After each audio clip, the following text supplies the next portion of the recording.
an y'a ye aw ka président kɛlen ka o déclaration kɛ u ka club tɔgɔ la u ka jɛkulu min bɛ assemblée la ɔ assemblée président yɛrɛ an b'a dɔn ale yɛrɛ ka élection kɛra gɛlɛya ye commune 5 la ɔ ale ka kuma na a y'a yira k'a fɔ ni a ko taara ten a bɛ komi dɔw bɛ yen depuis premier tour la k'olu yɛrɛ ma ta sira jɛlen fɛ ɔ k'a laban ko assemblée yɛrɛ de bɛ ci ka bɔ yen. o y'ale ka hakilina de n'o tɛ Timbo an bɛɛ ye maliyɛnw ye yan sɔsɔli kɛra yɔrɔ mun na i yɛrɛ y'a cité o ne ma fɔ o n'i y'a ye i y'a cité aw ye journaliste ye o aw bɛ ko kalama ni anw ye o n'i y'a ye i y'a cité mankan kɛra de sinon e ka yɔrɔ wɛrɛ fɔ ko dugu tɔgɔ wɛrɛ fɔ ɲɛna ko mankan kɛra yen dɛ o tɛ yen o i ye nin yɔrɔ 6 5 wa 6 mun fɔ mankan kɛra yen de n'a y'o fɔ o y'ale ka hakilina ye parce que mankan b'ale ka yɔrɔ la o alliance mun passera commune 5 na o dɔnnen don n'o ye alliance ADEMA ADP Maliba IRD o de passera o donc fiɲɛ b'ale o kɛra commune 5 jaabi fɔlɔ ye o kɛra jaabi fɔlɔ ye cour constitutionnelle marabolo ministre ye jaabi mun di voilà population commune 5 tari wasa don mɔgɔ minnu na o kɛra o ye cour constitutionnelle ka jaabi de kɛra dɔ wɛrɛ voilà donc aw yɛrɛ fɛ o gɛlɛya in na bi aw ka solution de ye ko ka élection de organiser yan o yɔrɔ ninnu na Timbo jeli tɛ suma nɛn kan ka segin élection kan kalata kan ka segin kalata kan yɔrɔ fiɲɛmaw la parce que i tɛ se ka segin kalata kan yɔrɔ bɛɛ la n'i y'o kɛ i bɛ tɔɲɔni kɛ dɛ Timbo ne élila correctement n ye n ka sɛgɛn kɛ ka n ka effort kɛ Timbo pour un candidat ni élection daminɛna i bɛ sɛgɛn mun kɛ mɔgɔw b'a filɛ wariko dɔrɔn de don un candidat l'effort physique i bɛ sɛgɛn mun kɛ i bɛ taa ka segin mun kɛ i bɛ don ka bɔ mun kɛ pour que ka campagne kɛ kalo caman baara e ka sigi tiɲɛ na Timbo e ka population k'a fɔ ko an bɛ Ibrahima Timbo de fɛ k'e ka danaya da e kan k'e ladon assemblée kɔnɔ parce que dɔw ta ma kɛ ka ɲɛ k'a fɔ ko k'aw bɛɛ gosi bere kelen na o fana na kɛ fiɲɛ dɛ Timbo an kɔni bolo ni jeli bɛ se fari fan dɔ la a bɛɛ tɛ tigɛ dɛ jelima yɔrɔ de bɛ furakɛ ka kɛnɛya wa anw bolo furama yɔrɔ mun bɛ yen bi o de ye yɔrɔ fiɲɛma minnu ye i yɛrɛ da sera yɔrɔ 5 6 mun ma fo fɛɛrɛ de ka kɛ ka segin kɛ olu ka élection kan walasa lafiya ka se ka don jamana mun kɛra député ka don e yɛrɛ ye juriste ye i bɛ sariya dɔn fɛɛrɛ jumɛn bɛ se ka sɔrɔ olu ka ko la olu donna ka ban cour constitutionnelle ye arrêt ta k'a fɔ k'u kɛra député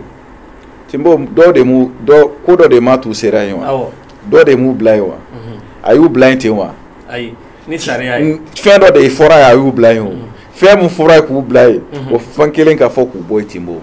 démission prévulen don démission prévulen n'o ma b'u yɛrɛ la n'o ma b'u yɛrɛ la Timbo ni an ka école karamɔgɔba dɔ tun bɛ kuma la o don na solution juridique caman bɛ Timbo n'i ye président fanga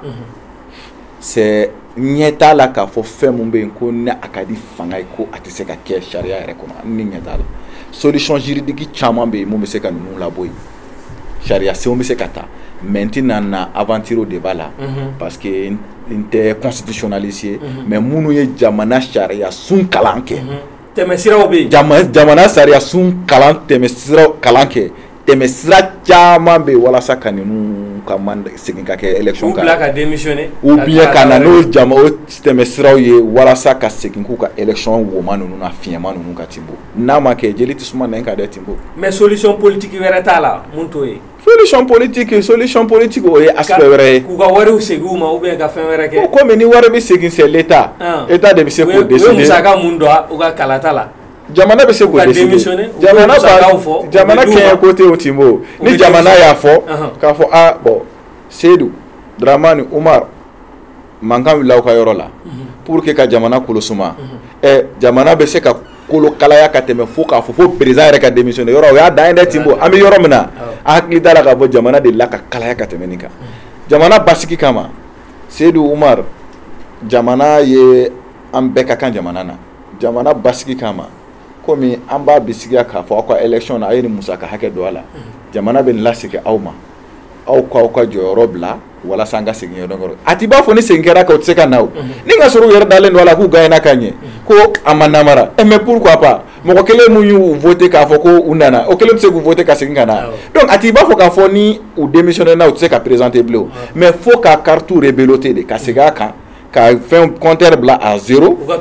ka t'u présenter kura ye minnu ka hakɛ minɛna n'olu bɛɛ ka t'u présenter kura ye o b'a sɔrɔ entre temps fɛɛrɛ sɔrɔla cour la parce que déjà i yɛrɛ b'a kalama an da bɛna se cour ma mais an b'a dɔn maître kalata tɛ taa gɛlɛya kɔ n'a fɔra ko ka segin ninnu ka kalata kan gɛlɛya donna yɔrɔ minnu na o fana y'a damana gɛlɛya ye o y'a damana musaka ye jamana ma dɔw fana y'a yira k'a fɔ ko jaabi fɔlɔ mun dira marabolo minisiri fɛ n'u an b'a ye k'a fɔ wulikajɔw ma bonya na kosɛbɛ mankan ma b'o la dɔw y'a yira k'a fɔ ko fana bɛ se ka kɛ solution ye k'o ta siɲɛ kelen k'o kɛ résultat ye o ni aw ta ni ɲɔgɔn cɛ aw yɛrɛ fɛ mun ka ɲi jamana ma. Timbo ni fɛn fɛn bɛ se ka na ni basigi ye anw ka hakilina ye a condition que minnu tɔɲɔna ni n ka sɔrɔ mɔgɔ dɔw ka faamuyali la ni an seginna partiel ka nin yɔrɔ ninnu na a bɛ na ni dépense kura o ye diyagoya ye o ye diyagoya kɔni ye ni n ka sɔrɔ minnu nana sira jugu fɛ n'olu mana sira jɛlen fɛ olu pɛrɛlen dɔ k'a fɔ olu jɛnna u ka poste kɔ k'a taa minisiri ye jaabi mun fɔ olu mɔgɔ minnu taara k'olu na u je dépense min dɔw ka segin u ma olu ye arrangement politique ye mɔgɔ ti baw ma o bɛ se ka kɛ fo k'a ɲa o bɛ se ka kɛ mais en tout cas minnu kɔni tɔɲɔna u ka bila u ka hakɛ kɔnɔ u bilali u ka hakɛ kɔnɔ anw bolo ni jamana tɛ se ka nin kɛ e ye mun fɔ k'a fɔ ko minisiri t'a ka reconduit n'o tɛ se ka kɛ o ye segin ka k'a yɔrɔ de kan solution bɛɛ la laban an b'a dɔn k'a fɔ président yamaruya dilen b'a ma a bɛ se ka wasabulon in ci aw hakilina ye mun ye n'a dɛsɛra n'a sera o yɔrɔ ma. Timbo n'i ko k'i bɛ wasabulon ci bi n bɛ yɛrɛ ta i ka kuma ma e yɛrɛ ko ni an yɛrɛ ko déjà k'an bɛ partiel kɛ yɔrɔ 5 la k'o ye musaka ye Timbo n'i ko k'i bɛ wasabulon ci n'i ma fili o musaka ka bon ka tɛmɛ yɔrɔ 5 kan Mali législative la circonscription électorale ye yɔrɔ 55 de ye ni o ye parce que élection na an taara ni ancien découpage administratif de ye k'a fɔ ko Mali ye n'i ma fili ka les 6 communes du district et 49 cercles ani commune 6 donc n'i y'o ta yɔrɔ 5 dɔrɔn ka segin o kan o baara ka nɔgɔn ka tɛmɛ ka yɔrɔ 55 reprendre Timbo moyen ko la wagati ko la ani ko caman o ye jamana ka niveau ye mais politique yɛrɛ sira fɛ Timbo n'i ko k'i bɛ segin a bɛɛ kan Timbo i bɛ dɔ ka hakɛ tiɲɛ dɛ n y'o fɔ n ka kuma kɔnɔ k'a fɔ ne elila ka ɲɛ Timbo ne ma foyi kɛ pour que ka résultat namara mais kana fɔ ko parce que yɔrɔ 5 sur 55 aw ye e yɛrɛ k'o proportion kɛ o ye combien % ye o pourcentage ka dɔgɔn dɛ n'a fɔra ka bɛɛ ka hakɛ tiɲɛ mɔgɔ 5 kama mɔgɔ 30 kama ka mɔgɔ 100 ani mɔgɔ 10 ni kɔ k'o ka hakɛ tiɲɛ mɔgɔ 30 kama ka yɔrɔ 50 ka hakɛ tiɲɛ yɔrɔ 5 kama Timbo ne ma da la k'a fɔ fɛnɛ a bɛ fɔ mun ma équité dɛ k'o tɛ kiiri dafalen dɛ or équité dun na bɛɛ kan ka bila i ka hakɛ kɔnɔ mankan tɛ yɔrɔ mun na an kana n'a k'a fɔ k'an bɛ senkura dilan o yɔrɔ la mankan bɛ yɔrɔ min na an ka fɛɛrɛ kɛ ka fɛɛrɛ ɲini walasa o ko bɛ se ka résoudre cogo min na i y'o résolution mun fɔ o kɛra ka segin a kan o kɛra ka ministre ka résultat de reconduit minnu nana sira jugu fɛ ka fɛn dɔ d'u ma k'a fɔ k'u y'u ka kalata musaka ye o kɔni solution jeli ka nɔgɔ o la ka tɛmɛ kalata mais solution wɛrɛ bɛ yen an b'a dɔn député yan'u ka kalata in cɛ minnu tun bɛ yen sama-samani kɛra u ka mandat mɔnɔ bɔlen kɔ parce que dɔ faral'u ka mandat kan kalo 6 ka taa fo san 1 yanni kalata cɛ a wagati la aw y'a proposé k'a fɔ ko assemblée constituante sigi bi n'a yirala k'a fɔ dɔw bɛ yen olu taara jɛlenya sira kan olu ka taa ale ni ka jamanaden minnu wulilen dɔ bi k'a ɲini ko président n'a ka régime ka démissionner ka mɔgɔ ta olu la olu ni député minnu ni gɛlɛya ma don olu t'ale la k'olu ta k'u kɛ assemblée constituante ye o tɛ na ni basigi ye bi yan. Bon a bɛ se ka na ni basigi ye kosɛbɛ mais o fɛnɛ na n'i ye sariya dɔnnabaw ta minnu ye constitution kalan ninnu kɛ o bɛna f'i ye ko assemblée constituante k'o ka baara ale bɛ na dɔrɔn ko ka constitution kura de baara kɛ. mais assemblée mun bɛ yen sisan fanga mun b'a bolo o bɛ se ka di constituante ma bɛnkanw tɛ wa. bɛnkanw don Timbo bɛnkanw don. a fɔra ko bɛnkan bɛ sariya sanfɛ. bon bɛnkan bɛ sariya sanfɛ n'a ni jamana sariyaw tɛ ɲɔgɔn sɔsɔ hadamadenw ka bɛnkan u ka loi don n'a tɛ jamana sariyaw sɔsɔ chaque fois k'a tɛ jamana sariya sɔsɔ bɛnkanw valeur b'u la mais cependant ne bolo an ma se o contexte ma ce qui est sûr mɔgɔ damadɔni de bɛ en cause fɛɛrɛ ka ɲini o yɔrɔw la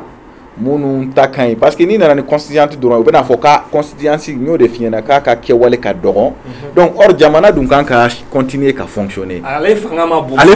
a ka ani dɛmɛbagaw dalen t'a la kosɛbɛ voilà olu ka sariya taabolow la voilà olu fɛ ko tɛ mun bɛ jamanadenw ka haminako ta ba la parce que assemblée ka baara dɔ ye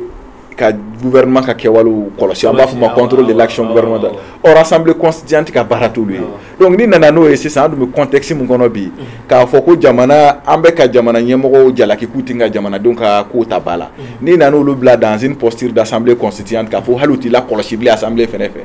ne fɛ halisa i ma ko solutionner solution mun bɛ nin na assemblée ko la k'o fɔ k'o bɔgɔla dɔn o ye yɔrɔ minnu ma ɲɛ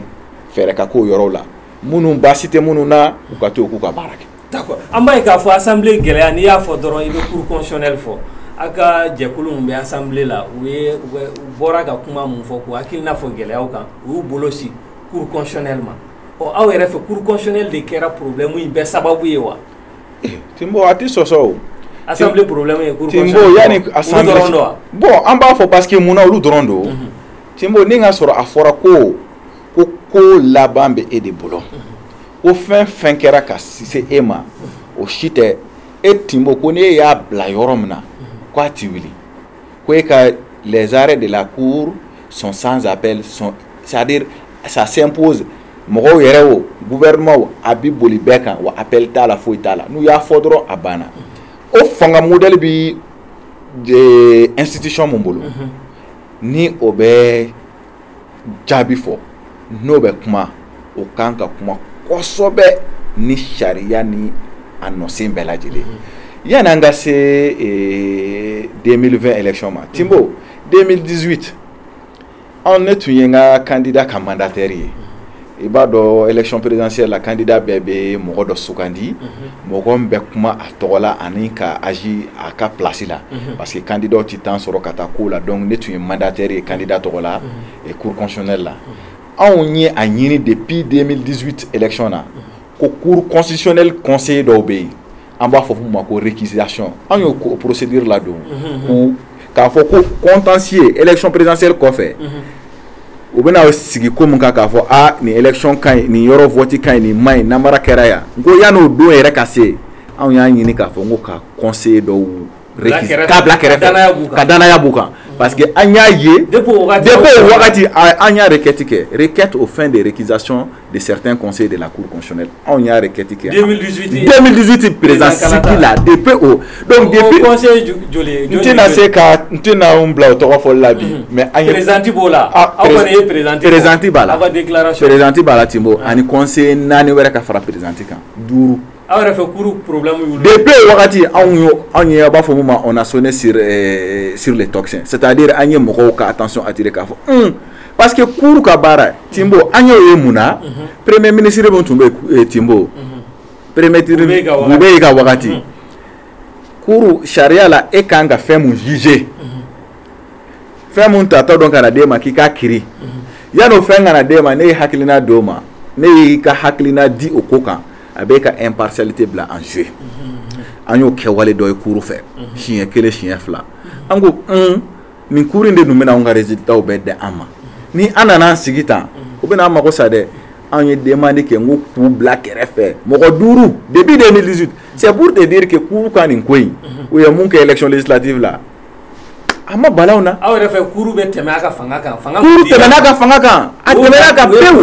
u ye dan sago ka fanga la munna Timbo Timbo i ko i ye fanga sɔrɔ ka élection réajuster Timbo bureau 1 ni bureau 2 namara kɛra ye a supposé que namara ka kɛ yen i ma da bureau 1 ni bureau 2 annulé ma i ye centre mun bɛ annulé i b'a dɔn centre 1 kɔnɔ a bɛ se ka kɛ bureau 10 bureau 20 bureau 30 ça dépend i ko namara kɛra bureau 1 ni bureau 2 i ma da bureau olu annulé ma i ye centre annulé Timbo i ma da centre ma ni centre bi commune yɛrɛ mun kɔnɔ i ye commune kunturu bɛɛ lajɛlen annulé n b'o misalu frappant di ma ni Sikaso ye Sikaso commune kunturu de annulé la minnu cour ye minnu kɛ député ani minnu tun passera ministère ka fɛn na voix 11 000 voix o bɛ fɔ voix 11,000 c'est-à-dire mɔgɔ 11,000 de différence de tun b'u ni ɲɔgɔn cɛ maa 11,000 voix o danfara de tun bɛ cour ye ministère ni cour ka mɔgɔw cɛ e ka bureau 1 ni bureau 2 annulé ko namara kɛra ka to extension kɛ ka na n'o ye fo olu ka jaabi la komi o de farala gagnetaw kan u y'o de bɔ minnu kun gagnena u y'o de tigɛ olu kunna donc forcément dɔw ninnu kɔni bɛ yɛlɛ sanfɛ Timbo o pouvoir jumɛn bɛ cour bolo d'accord bureau 3 man ɲi i b'o annuler mais e b'o généraliser cogo di ka taa centre la ka taa commune kunturu bɛɛ lajɛlen annuler ko parce que cour tɛmɛna ka fanga kan Timbo o ye dansago ni cour tɛmɛna ka fanga kan o n'a ta bɛɛ Timbo u y'o bɛɛ annuler an y'a ye tuguni u ka calcul la u ko minnu ma gagner toujours n'u ye calcul kɛ différence bɛ u ko minnu perdra Sikaso ni y'a ani u ye minnu gagner minnu perdra olu ka voix cayara ni minnu gagner n'a ye tuguni ni voix 700 ye an tilala ka recours kɛ an b'a fɔ mun ma hakɛ ɲini ko u ye erreur mun k'o chiffre la fili minnu kɛra Timbo fili kɔni ye dan ye ni e ko ne ye 20 sɔrɔ e Timbo ye 30 sɔrɔ 30 tigi Timbo 30 o de kan ka passer o mais e ko ne mun ye 20 sɔrɔ mais ne de tilala ka passer e 30 tigi kan o kɔni ye fili ye o ye tan ni kɔ tigɛ ka bon an tilala k'a fɔ k'o filiw la clé u ko k'olu t'o la clé k'olu bɛ fili minnu la clé ko n'olu filila tɔgɔ sɛbɛncogo minnu na dɔrɔn i b'a fɔ o kɛtɔ ka sɛbɛn Ibrahima Timbo u y'a sɛbɛn Ibrahim Temba k'olu b'o filiw dɔ de la clé mais est-ce que u yamaruyalen don ka dɔ bɔ sɔrɔtaw la ale ni ka dɔ fara u yamaruyalen tɛ ka dɔ bɔ sɔrɔta la u yamaruyalen tɛ ka dɔ fara sɔrɔta la ka dɔ fara mɔgɔta kan u yamaruyalen don k'a lajɛ k'a kɛcogo ɲɛna a ma ɲɛ et puis bureau minnu don i bɛ da o de ma mais i tɛ se ka bureau généraliser ka taa centre la ka centre généraliser ka taa commune kunturu bɛɛ la Timbo donc cour in kɔni danaya kun t'a la anw ADP Maliba bolo depuis 2018 n y'o de f'i ɲɛna. An b'a ye k'a fɔ aw ka député ka kuma na o y'a jira k'a fɔ ko président tɛ ka bɔ yen kunnafoni labanw na an b'a ye k'a fɔ mɔgɔ 4 o démissionnaire olu ye walan sɛmɛ kelen bɛ o fatura o b'a kɛ mɔgɔ 5 ye cour ye mɔgɔ 9 ye a bɛ komi mɔgɔ 4 de bɛ yen sisan ka fara président kan o mɔgɔ 4 in na président yɛrɛ kɛrɛnkɛrɛnnenya la a ɲinina k'a ka démissionner an ye mun mɛn k'a ko k'a ma sɔn bi aw yɛrɛ fɛɛrɛ jumɛn b'aw bolo ni blocage in na bi. bon président kɔni il faut k'a ka démissionner parce que an bɛ se ka mun fɔ Mali bɛ kɔlɔlɔ fɛn fɛn kɔnɔ bi n y'o fɔ kɔlɔlɔ ninnu tɔw tun bɛ yen dɛ mais cour constitutionnelle jɔyɔrɔba b'a la dɛ Timbo n'i b'i faso fɛ n'i b'i ka jamana fɛ surtout cour constitutionnelle mɔgɔ bɛ taa cour constitutionnelle la wagati min na a b'a sɔrɔ u ye si caman sɔrɔ c'est pour k'a fɔ ma les 9 sages i b'a sɔrɔ mɔgɔkɔrɔbabaw de don an faw de don an mɔkɛw de don donc an bolo ni ka sɔrɔ mɔgɔba sigilenw de don mɔgɔba sigilenw de don donc Timbo an bolo ni ko sera nin niveau la n'i bɛ jamana ko de la i bɛ faso ko de la a ka kan ni ka sɔrɔ ça ne dépend que de toi an bolo faamuyali kan k'i sɔrɔ i ka walan bila wa an b'a bisigiya k'a fɔ faamuyali de ye mɔgɔ 4 ou bien 5 sɔrɔ olu ye walan bila ka ban wa tɔ 4 an b'a jigiya k'a fɔ wagati nataw la u bɛna walan bila parce que ni Mali ko don parce que munna gɛlɛya b'olu ka walan bila la halisa an bɛ ka makɔnɔni kɛ parce que an ka sariyaw kɔnɔ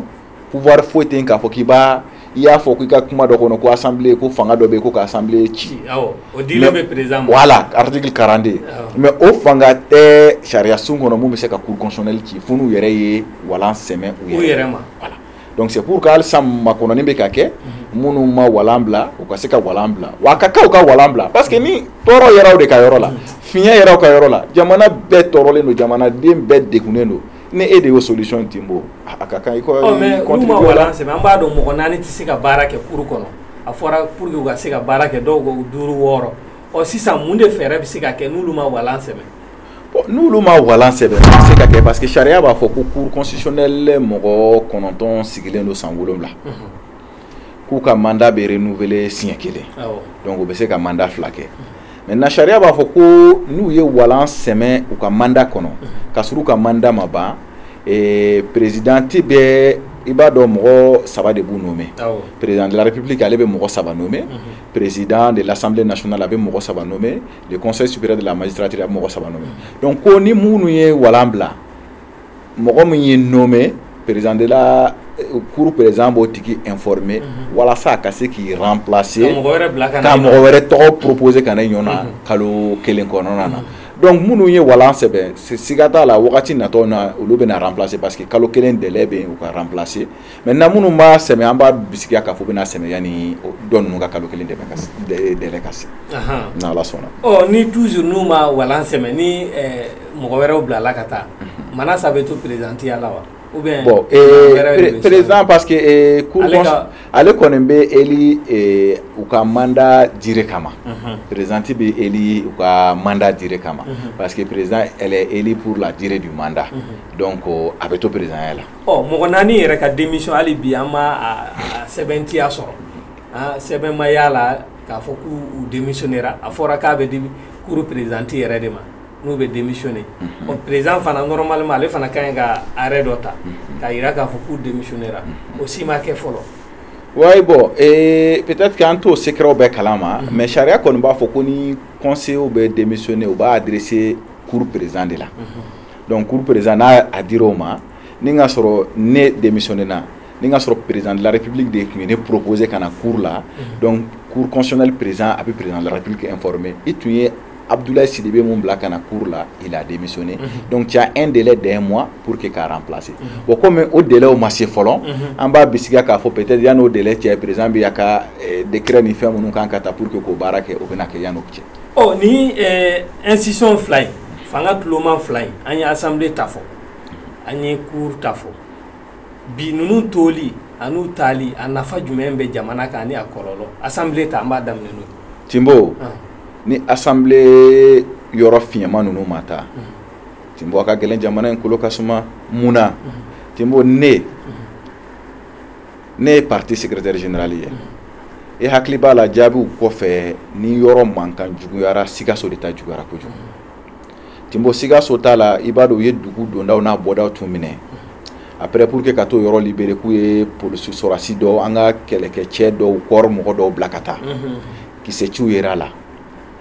Timbo mɔgɔ dɔ sara mun sara ne ka parti tɔnden don a fatulen ne ye parti tɔgɔ la parti ɲɛmɔgɔw tɔgɔ la président d'honneur ni président actif tɔgɔ la u ye ne ni parti mission dɔ la wuli ka taa Sikaso an ka taa sangafo kɛ ka duwawudon kɛ banbatɔ somɔgɔw ye Timbo ne taalen encore Timbo ne taalen Sikaso encore o y'a sɔrɔ élection tɛmɛna manifestation yɛrɛ kɛra parce que a ma fatu a bali y'a minɛ don min na a ye tile damadɔni kɛ dɔgɔtɔrɔso la a tun comme a opéré la yɛrɛ mais a ma balo nin kɛnɛ kan an bɛ dugawu kɛ ala ka hinɛ ni silamɛ fure bɛɛ la denmisɛnnin kɛnɛma parti baara la Timbo o don halisa tension mun bɛ Sikaso fitinɛ min bɛ Sikaso dɔ wulila a kumana ne fɛ ne mun yɛrɛ y'ale balima ye ne mun ye parti mɔgɔ ye ne mun balimakɛ fatura mais tellement tension b'a la dusu b'a la a bɛ ka kuma ne fɛ fo a bɛ ka ɲina k'a fɔ ne yɛrɛ n'ale bɛɛ bɛ tɔɔrɔ kelen kɔnɔ sɔnja ni dusukasi fɛ Sikasokaw tun bɛ u bɛ état mun na bi olu ko u t'a exclu yɛrɛ n'u ka députés olu Sikasokaw ye mɔgɔ minnu ta cɛ 4 muso 3 olu ye danaya da minnu kan n'olu mana don assemblée kɔnɔ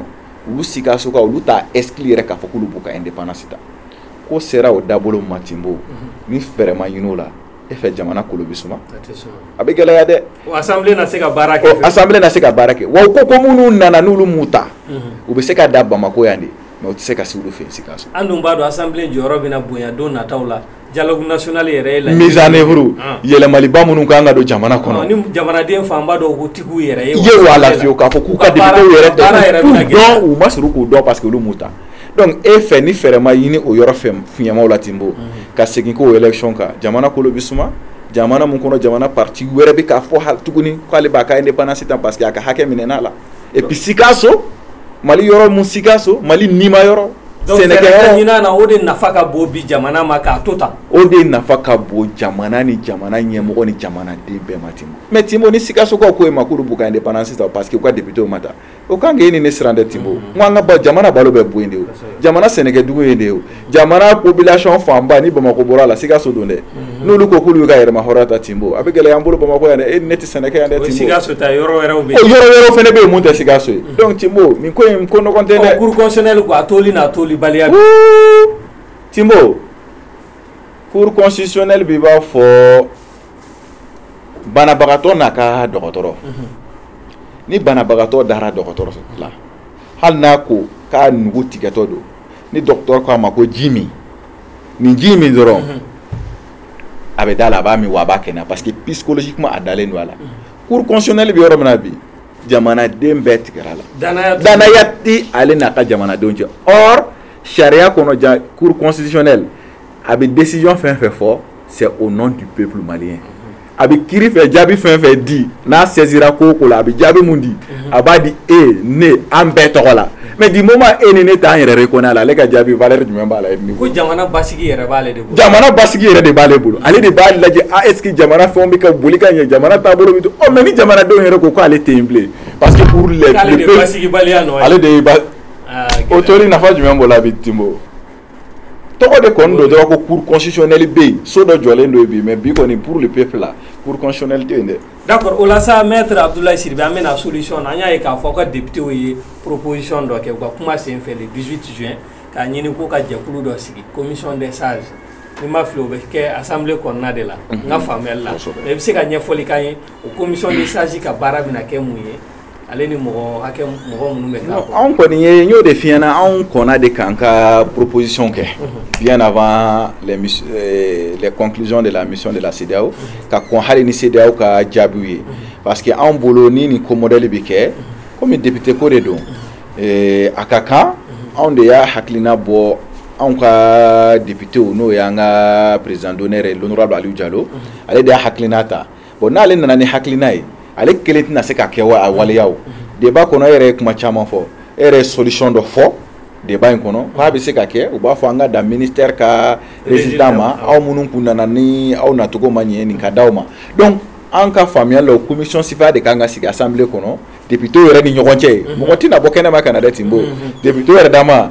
u yɛrɛ dama ni ka sɔrɔ solution bɛ yen u tɔɲɔgɔn minnu sutura kɔnɔ bonya kɔnɔ karama kɔnɔ u tɔɲɔgɔn minnu bɛ yen n'olu mana sira ɲuman fɛ o bɛ commission ye mɔgɔ bɛ se ka se olu ma cogo di jamana basigi kɔnɔ karisa mankan bɛ e ka dugu la jamana lakaleyalen don ka k'o ma e bɛ se ka mun kɛ walasa ni mankan bɛ se ka lasumaya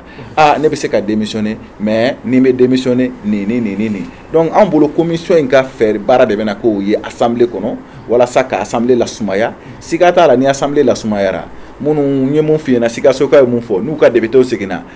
commune 1 taw ka segin commune 5 commune 6 etc yɔrɔ mankamaw assemblée bɛ lasumaya ni assemblée lasumana o b'a sɔrɔ entre temps cour constitutionnelle mɔgɔ tɔ fiɲɛmaw minnu ni jamanadenw ka faamuyali la danaya t'u kan bilen a b'a sɔrɔ olu démissionné na n'olu démissionné na mɔgɔ kuraw bɛ na ni mɔgɔ kuraw nana an b'a bisigiya k'a fɔ o bɛ se ka problème institutionnel mun bɛ o yɔrɔ fila kɔnɔ n'o ye assemblée ani cour constitutionnelle o b'o résolé n y'o f'i ɲɛna kuma daminɛ na maître ta a fɔra ko ka u ka article d'u ma avantage ka k'u ye o y'olu ta ye maintenant gouvernement d'union nationale ko kuma fɛnɛ bɛ yen président yɛrɛ ko k'a ye maliyɛnw lamɛn a bɛ fɛ ka na ni gouvernement dɔ ye bon an bolo gouvernement d'union nationale a ka kɛ cɛw ni muso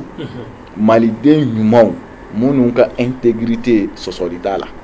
minnu ka dɔnni sɔsɔli t'a la minnu ka faso kanu sɔsɔli t'a la Timbo suyala ko wɛrɛw tɛ o seulement baara de bɛɛ bɛ ɲɔgɔn dɔn jamana in kɔnɔ Timbo bɛɛ feere latigɛlen baarakɛlaw ladonnen don baarakɛbaliw donnen don bɛɛ feere latigɛlen don kɔfɛ Timbo ni o baarakɛlaw wulila ka kɛ ni gɛlɛya récurrent minnu bɛ yen i b'a fɔ ji tɛ jamana kɔnɔ courant tɛ yen baarako sika t'a la o gouvernement d'union nationale ou bien des missions ça va dépendre de l'appellation mais n'olu bilala o mission na sika foyi t'a la an bɛ fiɲɛ bɔda sɔrɔ yanni san 1 san 2 cɛ inchallah ka dɔ bɔ gɛlɛya la mais o gouvernement a tɛ se ka sigi premier ministre ko an b'a ye k'a fɔ gouvernement kɔrɔ mun démissionnera o premier ministre n'o ye Bobo Cissé président y'a ka danaya kura a kan e yɛrɛ fɛ premier ministre a ka ɲi ka bɔ fan jumɛn fɛ ou bien mun taara président fɛ bɛnkan de bɛ k'o kan. Bon nin bɛɛ ye sigikafɔ ye Timbo de b'a to a bɛ fɔ an fɛ yan ko sigikafɔ ye damu ye premier ministre ye gɛlɛya sɔrɔ dɛ a y'a gɛlɛya sɔrɔ kosɛbɛ surtout que n'i y'a anciens ka problème a kun kɛra i b'a fɔ mɔgɔ problème donc a kɛra i b'a fɔ a b'u ni premier ministre voilà Timbo a kɛra gɛlɛyaba ye mais premier ministre a kɛra président y'a ka danaya kuraya mun kan a kɛra mais a ka kɛ dɔrɔn minnu bɛ a la président ka taa minnu b'a la an bɛ jamana institution sekɔrɔma tonto jamana ɲɛmɔgɔw yɛrɛ Timbo mɔgɔw ka sɔn ka sigi ka na kuma n'u sɔnna ka sigi ka kuma ni bɛn kɛra mun kan n'a kɛra mun taara ka bɔ ka continuer u ka gouvernement kura former ou bien mɔgɔ kura de bɛ taa a kɔni jamanadenw yɛrɛ mana sigi ka bɛn fɛn fɛn kan n'o de bɛna kɛ solution ka jamana basigi depuis Mali b'an yɛrɛ y'o solution sigi ka fɔ ka se ka jamana la basigi ka jamana ko fo bi se ka kɛ joni fɛ parce que dɔw y'a yira k'a tɛ kɛ président kɔ ko sisan k'a sera président yɛrɛ de ka wuli ka se mɔgɔw ma an m'o de ye fɔlɔ an b'a ye k'a fɔ mouvement du 5 minnu ko k'a ka walan sɛmɛ n'a ka régime olu b'u ka bolo kan hali bi ma b'u ka kuma kan. Bon a tɛ se ka kɛ président kɔ tout comme a bɛ se ka kɛ président kɔ président ye institution de ye n'a y'i wasa don mɔgɔ mun na o bɛ se ka négociation kɛ. Est-ce que a ma tɛmɛ o yɔrɔ la. Bon ne y'o de f'i ɲɛna a nin bɛɛ ye danaya ko de ye ni ka sɔrɔ interlocuteurs ɲɛna danaya tɔ bɛ yen ni président y'a wasa don mɔgɔ min na n'o bɛ se ka kuma alhamdulilayi mais n'u yɛrɛ ko k'a ti ɲɛfɔ président kɔ président fɛnɛ o ti tubabuw b'a fɔ mun ma ce n'est pas de la mer à boire pour le président o ti b'a fɔ a fɔra ko tubabu président ka kɔgɔji min président anw de y'a ta a bɛ malidenw de ka baara la ni malidenw de ko pour que Mali ka kolo lasuma an bɛ fɛ an yɛrɛ ka sigi an bolo o ti ko gɛlɛn fɛnɛ o man ka kɛ kojugu ye président fɛnɛ bolo. An b'a ye k'a fɔ mouvement du 5 rassemblement des forces patriotiques kɛrɛfɛ convergence des forces républicaines fana bɛ minnu ko président ka dɛmɛ a n'a ka jɛkulu ani a ka institution fanga tuloma minnu bɛ yen bi o jɛkulu fila in dɔw ko ko président ka taa dɔw ko ko président ka dɛmɛ a ka to yen e bɛ se ka mun fɔ jɛkulu fila in ye bi. Ne bɛ mun fɔ jɛkulu fila in ye nin bɛɛ ka Mali bila ko sanfɛ minnu b'a fɔ ko président fo ka jamana institution sigiyɔrɔma tinti ko gɛlɛya minnu fɔra gɛlɛya ninnu tɛ M5 RFP dɔrɔn ka gɛlɛya ye dɛ gɛlɛya ninnu ka kan bɛɛ la M5 RFP fɛnɛ u ka bɔ position statique figée kan k'a fɔ ni nin tɛ foyi tɛ ne ti négociation dɔ dɔn k'a fɔ k'o b'o la. Timbo hali guerre mondiale fila kɔfɛ première ni deuxième guerre mondiale yɔrɔ kɔni o ye diɲɛ bɛɛ la minimini mais a labanna tabali kɔrɔ dɛ aw yɛrɛ y'aw kalan caman k'o ko la an t'olu dɔn kosɛbɛ accord minnu signé guerre mondiale kɔfɛ ka na ko kɛlɛ bɛ laban sigi ka fɔ ye ka na organisation o ni coalition bɛɛ nati o bɛɛ kɔfɛ donc nin bɛɛ kɔfɛ ni ka sɔrɔ nin bɛɛ ka laɲini Mali de Timbo M5 RFP véritablement laɲini Mali do CFR véritablement Mali do mun de b'a to dunanw ti ɲɔgɔn na koyi an maliyɛn damaw de ka faamuyali ma ɲɔgɔn sɔrɔ ko dɔw kan mais mun b'a to an ti sigi surtout que an ka faamuyali la ni solution caman balisera denni fɛ ka ban n'o ye dialogue national inclusif ye parce que o ye fura di ko caman na n'an sigira jumɛn bɛ se ka ta dialogue fɛ jumɛn bɛ se ka ta nin fɛ bana dɔnna ka ban a furakɛli dɔrɔn a tɔ ye dɔrɔn mais fo an ka sigi ka kuma n'an sigira ka kuma siga t'a la malidenw bɛ ɲɔgɔn ye mais nin bɛɛ kɔni an bɛ mun ɲini dɔrɔn ala ka jamana kolo suma anw yɛrɛ fɛnɛ nana majorité la pour que ka denni ko in de mise en œuvre kɛ wa an bɛ veiller o kan walasa denni mise en œuvre ka kɛ ni denni mise en œuvre kɛra comme cela se doit Timbo siga t'a la nin tɔɔrɔ caman bɛ d'accord o la sa nin bɛ k'an ka bi kumakun laban ye an bɛ i fo kosɛbɛ maître Abdoulaye Sidibe Énergie TV jabarani filɛbagaw an b'a bɛɛ lajɛlen fo k'a fɔ bi an kun ye wele bila maître Abdoulaye Sidibe ma ale ye ADP Maliba secrétaire général ye ni o jɛkulu ye président d'honneur ye Aliu Bubakar Jalo ye an b'a ye k'a fɔ fana wulilen don k'u ka fɛɛrɛ di bi jamana gɛlɛya la i ma fili a ye caman fɔ a la faamali kɛra an kɔni bɛ dugawu de kɛ k'a fɔ ala ka jamana basigi amina rabi ala wa salam ala ko dugawu minɛ merci beaucoup Timbo